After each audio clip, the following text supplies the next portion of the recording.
Ever found yourself overseas, needing cash in hand, and suddenly a nagging question pops into your head: how much is this actually going to cost me? You're not alone. When you're exploring new cultures, tasting exotic foods, and making unforgettable memories, the last thing you want is to be hit with unexpected bank fees. And if you're a Westpac customer traveling internationally, understanding the costs associated with accessing your money is crucial.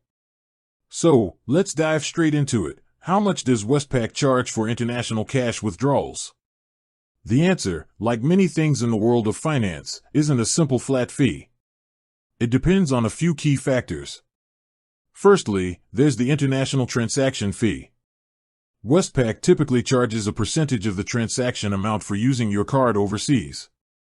This fee applies not just to cash withdrawals but also to purchases you make while abroad. The specific percentage can vary depending on the type of Westpac account you hold. It's always a good idea to check the terms and conditions of your specific account before you travel.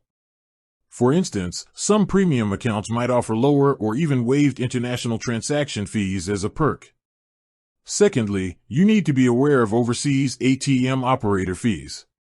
When you use an ATM that's not part of Westpac's Global Alliance network, which includes banks like Global ATM Alliance members, the ATM operator itself might levy its own fee.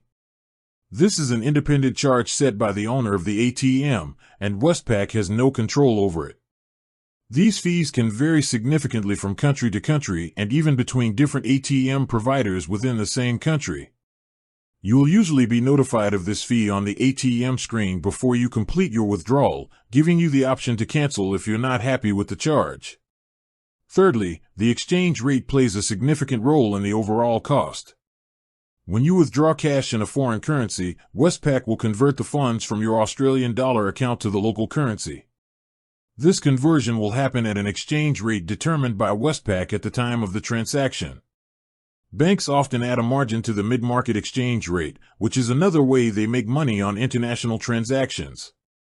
This margin can fluctuate, so the exact exchange rate you receive might be slightly different from what you see on online currency converters. To minimize these costs, there are a few strategies you might consider. One option is to look for ATMs that are part of Westpac's Global ATM Alliance network. Withdrawing cash from these ATMs might help you avoid the overseas ATM operator fees. Another tip is to try and withdraw larger amounts of cash less frequently, rather than making multiple small withdrawals. This can help reduce the number of times you incur the international transaction fee and any potential operator fees.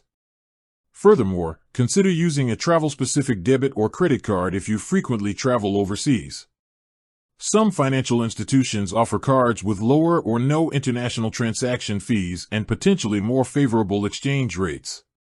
It's worth researching these options before your trip.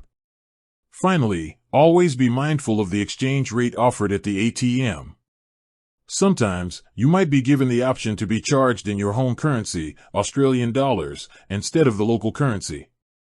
While this might seem convenient, it often results in a less favorable exchange rate due to dynamic currency conversion, DCC. It's generally better to opt to be charged in the local currency of the country you're in. Understanding these potential charges will empower you to manage your money effectively while you're enjoying your international adventures. By being aware of the fees and considering strategies to minimize them, you can focus on making memories without any unwelcome financial surprises.